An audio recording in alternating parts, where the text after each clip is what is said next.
Episode 47, Kebersamaan Part 4. Mas, ini kartu kamu, ucap Fajira menyerahkan back card Irfan ketika berada di dalam mobil. Itu untuk kamu sayang, ucap Irfan tersenyum dan membelai kepala Fajira yang terbengong. Dek, tapi, sudah simpan ya. Mereka kembali melanjutkan perjalanan untuk mengukir kebahagiaan selanjutnya.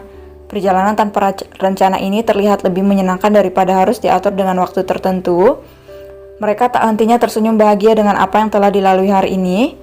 Terima kasih, ucap Fajira bersandar di bahu Irfan, sementara Fajri sudah terlelap di dalam pangkuannya. Ini sudah kewajiban aku sayang. Pegangan tangan itu tidak terlepas dari tadi dan saling terpaut. Kamu tahu mas, aku merasa nyaman hari ini berada di dekatmu. Iya sayang, syukurlah. Akhirnya usahaku tidak sia-sia, ucap Irfan tersenyum manis. Iya karena kamu tidak berbuat mesum seharian. Hehe sayang, gak mungkin juga aku berbuat mesum jika ada Fajri di sini. Tapi mungkin bisa dicoba karena anak kita sedang tidur, ucap Irfan genit. Ah sudahlah, sekali mesum tetap mesum. Fajira memberi jarak dari Irfan dan langsung dicegat oleh laki-laki itu. Jangan jauh-jauh. Maafkan aku sayang, sini aku mau peluk kalian lagi, ucap Irfan terkekeh. Gak mau, ketus Fajira. Ayolah sayang, ulu-ulu, bujuk Irfan dengan kembali mendekat kepada Fajira. Perempuan itu hanya mendelik kesal ke arah Irfan. Duh Gusti, apa dia Tuan Irfan yang bersama saya? Atau saya salah jemput orang? Batin Pak Budi mengernyit mendengar manisnya Irfan memujuk Fajira. Sayang, apa kamu sudah siap jika kita menikah? Sungguh aku tidak ingin jauh-jauh dari kalian. Irfan merengkuh tubuh Fajira dan mengecup kepalanya lembut. Fajira hanya terdiam mendengarkan perkataan Irfan. Hatinya kembali goyah, padahal tadi di atas pesawat ia sudah memantapkan hati untuk menikah dengan Irfan. Sayang, apa orang tuamu setuju kita menikah mas? Aku gak mau nanti ketika kita sudah menikah, orang tua kamu malah membawa perempuan lain untuk menjadi maduku. Sudah sayang, aku sudah membicarakan ini kepada mama dan beliau setuju. Rencananya hari ini mereka akan mengunjungiku. Namun karena kita pergi jadi mereka mengundur jadwal keberangkatan. Aku takut nanti tidak bisa menjadi istri kamu, karena aku gak mau mengobati traumaku. Biarkan ini menjadi hukuman untuk kamu karena kejadian di masa lalu, ucap Fajira tersenyum jahil. Glek, gimana mas? Kamu kuat kan? Sambung Fajira sambil mendongak melihat wajah tampan yang tengah berpikir keras itu. Akan aku coba sayang, asal tiap hari aku bisa meluk kamu aja sudah. Yakin? Gak begitu yakin sayang, tapi apa kamu gak terpikirkan untuk berobat? Biar aku yang menanggung biayanya. Belum ada mas, aku mau nyiksa kamu dulu baru nanti aku berobat. Dek, kejamnya kamu sayang, rengek Irfan. Kan juga karena ulah kamu. Ya sudah, jadi kamu mau kan menikah denganku? Pasrah Irfan. Iya aku mau. Dek, sayang, panggil Irfan termagu. Kak, kamu bilang apa tadi? Apa? Coba ngomong lagi, aku gak dengar. Ngomong apa sih? Kamu jawab apa tadi? Pertanyaan yang mana?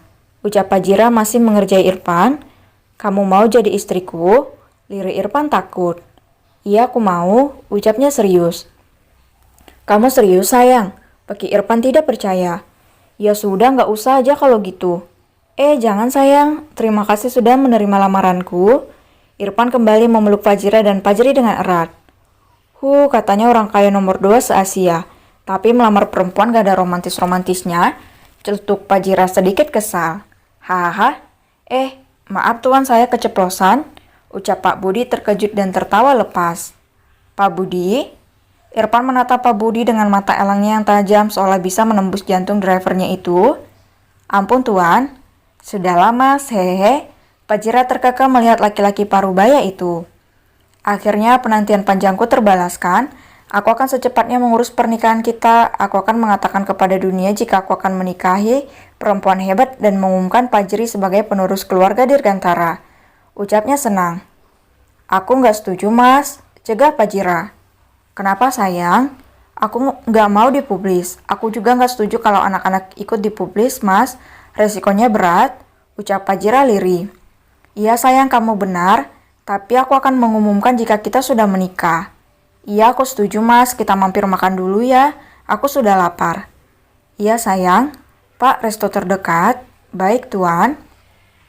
Pak Budi berhenti di salah satu restoran yang cukup mewah dan segera memesan ruang privat untuk mereka makan. Pak Budi juga ikut sekalian, yuk kita makan sama-sama. Nggak usah nyonya, saya makan di luar saja. Nggak apa-apa Pak, saya nggak suka ditolak loh. Aduh, saya nggak enaknya. Masuk saja Pak, ucap Irfan merendahkan harga dirinya. Terima kasih banyak tuan. Tapi, Pak, panggil Irfan dingin. Baik tuan. Mereka segera melangkah ke dalam ruangan yang sudah dipesan oleh Pak Budi. Laki-laki parubaya itu merasa sangat beruntung karena bisa makan satu meja dengan Irfan. Terima kasih banyak tuan dan nyonya karena mengizinkan saya untuk ikut makan di sini, ucap Pak Budi berkaca-kaca. Gak perlu sungkan Pak, gak ada salahnya juga kan? Iya kan Mas? Ucap Pak Jira tersenyum. Iya sayang. Sebenarnya Pak Jira hanya ingin menguji calon suaminya itu.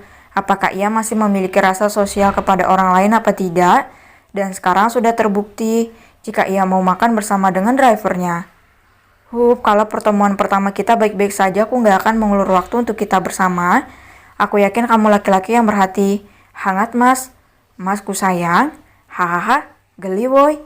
Pak Jira tersenyum menatap Irfan yang tengah memilih menu makanan untuk mereka. Siang itu mereka makan dengan sedikit mengobrol tentang Pak Budi dan kehidupannya. Lebih tepatnya Pak Jira yang bertanya. Tanpa ia sadari, wajah Irfan sudah ditekuk karena perempuan itu tidak pernah bertanya tentang dirinya sama sekali. Mas, kenapa nggak dimakan? Apa nggak enak? Ucap Pak Jira mengelus lengan Irfan. Enak sayang, lanjut aja makannya. Pak Jira menyuapinya Pajri yang masih terlihat mengantuk karena kelelahan berkeliling seharian.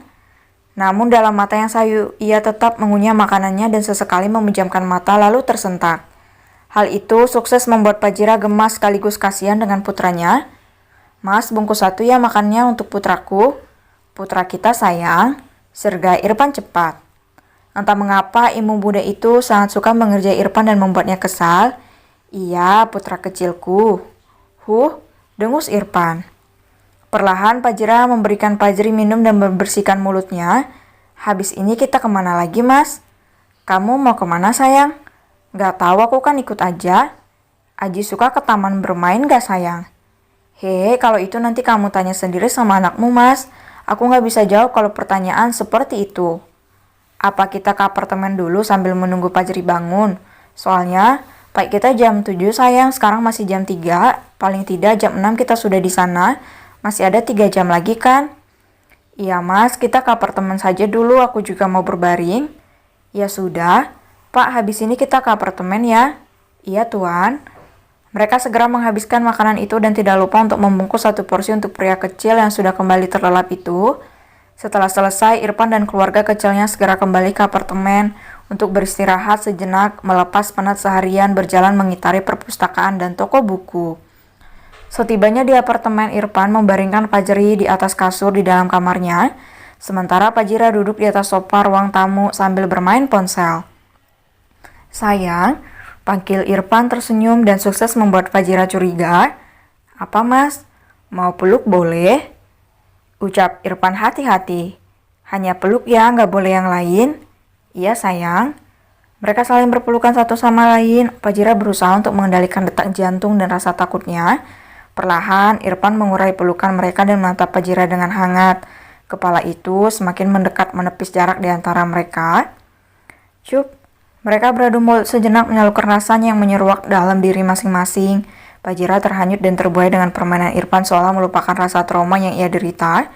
Perlahan ia membaringkan Pajira dan mulai mencumbunya. Namun sejurus kemudian badan Pajira melemah karena sekelebat bayangan masa lalu itu kembali menghantuinya. Mas, ucap Pajira lirih dengan napas yang menderu. Maafkan aku sayang. Maafkan aku, apa kamu terbayang kejadian itu lagi? Bangun dulu lah Mas. Beri jarak sedikit, ucap Pajira masih berbaring di sofa. Aku ke kamar mandi dulu sayang.